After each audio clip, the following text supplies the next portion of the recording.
People do crazy things for money, and throughout history, they have also used crazy things as money. Cows, stones, and gold coins that weigh 100 kilograms have all served as currency. Naturally, as soon as a new form of currency pops into circulation, a new form of criminal will begin trying to knock it off, with the exception of cows. I couldn't find any historical references to criminals trying to pass fake cows as cash. Bottom line, for thousands of years, money has made the world go round and made people go nuts. Cows are the oldest currency in the world.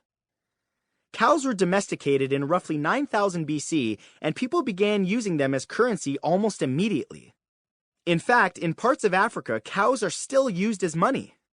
A couple of years ago, a South African software developer created a firestorm when he developed an app to assess a woman's lobola, or bride price, as a combination of cash and cattle. According to that app, a 25-year-old woman with a job who considers herself to be very beautiful and has both children and a high school certificate would command a price of $500 and no cows on the marital market. After being appropriately perceived as offensive, sexist, and degrading to women, the app was updated to include a groom price as well. Classy move. The oldest bank still in operation today isn't exactly a mountain of piety. The Monte dei Pieta was founded in 1472 in what was then the Republic of Siena. In 1624, when the bank was incorporated into Tuscany, it was given the current name Banco Monte dei Paschi di Siena. The bank's beautiful headquarters in Siena look like the perfect setting for a Hollywood heist movie. In fact, the building has seen its fair share of high-level drama and scandal over the years. In 2013, it was revealed that mismanagement, fraud, poor investments, and misinformation had left the bank in financial ruin and in need of a bailout. As I write this, the Monte dei Paschi di Siena's future is still up in the air. The U.S. Secret Service protects more money than presidents. According to secretservice.gov, the U.S. Secret Service, the organization we most often associate with protecting the personal safety of the President of the United States, was created on July 5, 1865 in Washington, D.C. to suppress counterfeit currency. At the time, it was estimated that at least a third of the currency in circulation in the country was fake.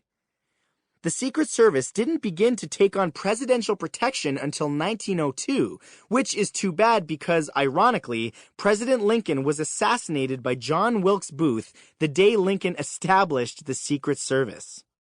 For the past 115 years, the Secret Service has continued to investigate fraud while also ensuring the safety of foreign and domestic diplomats. From 2003 to 2008, the organization made nearly 29,000 arrests for counterfeiting, cybercrime, and financial crimes, and seized nearly $300 million in counterfeit currency while preventing nearly $12 billion in losses.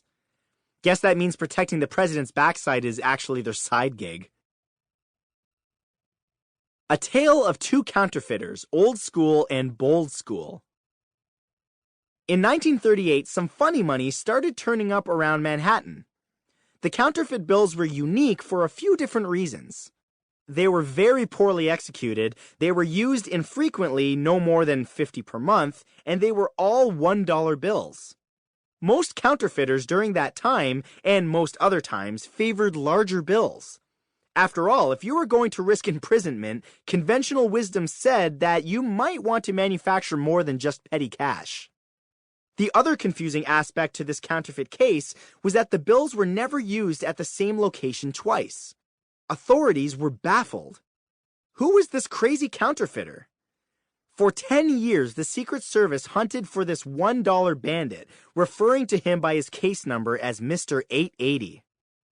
As it turns out, Mr. 880 was an old widower named Edward Mueller. Mr. Mueller had spent most of his life as an average Joe, but when his wife passed away, something inside him snapped. He quit his job, became a junk collector, and then started printing the extra cash when he realized that his new profession wouldn't exactly pay the bills for him and his dog. The manhunt for Mr. 880 was frustrating both financially and morally for the Secret Service. Every time one of his fake bills showed up, agents would be dispatched to the business where the cash was passed. The agents would then take great pains to educate the shopkeepers on what to look for when trying to spot fake currency. However, because Mueller never hit the same joint twice, the training was a waste of time. Mr. 880 was finally caught in 1945 at the age of 73. He was sentenced to a year in jail, but his sentence was eventually reduced to only 4 months. A movie about him was made in 1950 called Mr. 880, starring Burt Lancaster. Mueller made more money from that movie than he did during his entire counterfeiting career. Now, if Mueller's 4-month prison sentence seems a little bit light, wait until you hear about this next guy.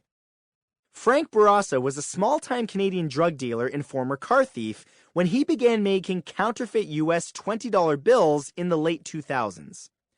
Funnily enough, Bourassa learned exactly what features he needed to include in his fake bills by studying US government websites. He struck a deal with a European paper mill for the perfect stock by convincing them that he was making $20 bonds. Armed with materials and knowledge, Bourassa then printed $250 million in US 20s and began selling them to overseas buyers at 30 cents on the dollar. Eventually, he sold to an undercover agent and was arrested for counterfeiting in 2014. But that's when Bourassa's story really gets interesting. Upon arresting Bourassa at his home, police found roughly $1 million in counterfeit bills. Over the next couple months, as Canadian and US forces searched for more fake cash, Bourassa struck a deal with his prosecutors.